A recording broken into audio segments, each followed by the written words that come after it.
Hi, it's me again with CorelDraw Tips and Tricks Part 2. I wasn't planning on it. This video has only been out a couple hours and somebody's already asked how he or I drew these washers. And also how got them to turn and scale. Washers or this fact are pretty easy. You don't have to do anything with the extrude tool. I'm just going to draw an oval. And then I'm going to double click or click on the oval and Control D to make a duplicate. And then while holding down the control button, I'm just going to move it down a little bit.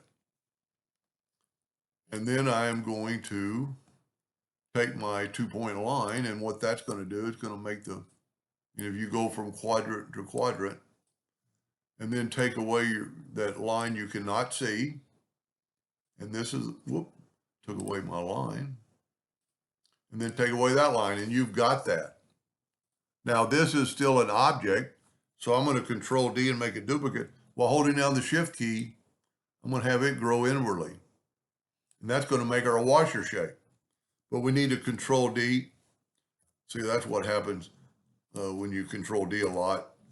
It's a good idea, but it'll make it a different side. And then just hold down the control button and move that object. I would maybe set your nudge factor on 1/4 inch or whatever and make that the same thing. But then just take this and take away the lines that you shouldn't be able to see. And these are lines you should be able to see. So I'm gonna make this different than that blue one. I'm gonna make it an orange.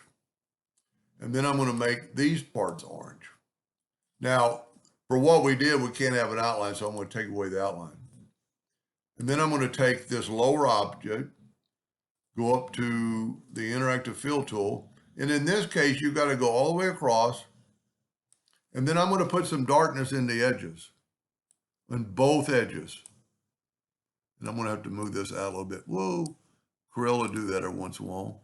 Move that out a little bit. Now I'm going to bring in this burnt orange into the middle. And I'm going to maybe use 2 of them. So that kind of makes it look like it's going around the shadow, basically, is what you're doing. I could maybe do a little bit less. And you know what? If we take that and there is a slight line there, we can make that line the same color. And then take this and get the interactive fill tool and do the exact same thing on that inside. Just put a little gray on the colors. You could have one of them be actually a little darker. And then bring in that same color to the middle. So it doesn't look like it's, to me it looks like a washer. Now, Control G to group it together. I'm going to make an imaginary line over here with my indexing lines. I'm going to bring this line down to the center of my, if I can, cannot. See, it's a double snap, so it turned on my guidelines. Bring that about to the middle and bring this to about over here. I'm going to Control D and make a duplicate. And then I'm going to click on it. I'm going to move my rotation, my imaginary line, and I'm just going to rotate this up. Now, right here, I'm going to make it 50%. So there's my washers. And the blend tool doesn't do a perfect job, but at least blend them. So we're going to go to blend because we're going to have to manipulate a little bit.